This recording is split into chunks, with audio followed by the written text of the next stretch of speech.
23 September মঙ্গলবার রাত ৯টা খাগড়াছড়ি সদরের সিঙ্গিনালা এলাকা। প্রতিদিনের মতো সেদিনও সন্ধ্যায় বাড়ির অদূরে প্রাইভেট পড়তে গিয়েছিল ৮ম শ্রেণীতে পড়ুয়া এক কিশোরী।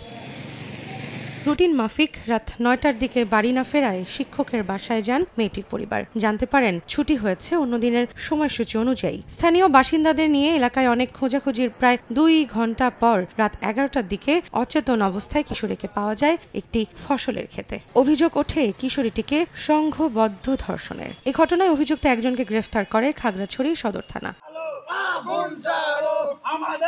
উত্তপ্ত হয়ে ওঠে পার্বত্য এলাকা। ঘটনাকে পুঁজি করে সেনাবাহিনীর টহলরত গাড়িতে হামলা চালিয়ে কয়েকজন সেনা সদস্যকে রক্তাক্ত করে আততায়ীরা। লাশবাহী অ্যাম্বুলেন্সেও চালানো হয় হামলা।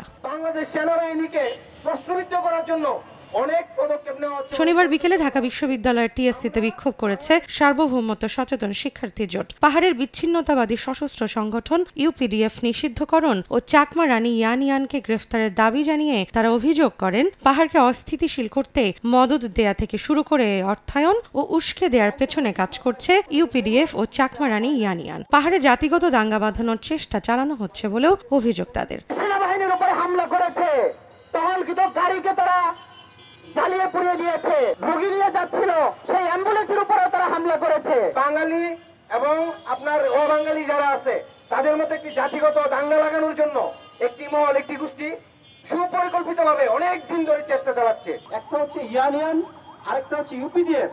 এই পাহাড়ে আজকে যে অস্থিতিশীল পরিস্থিতি এই জন্য দায়ী।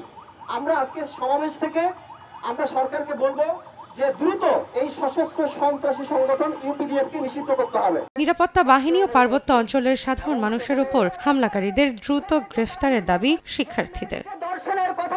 রৌনক নিয়ন্তা, সময় সংবাদ, ঢাকা।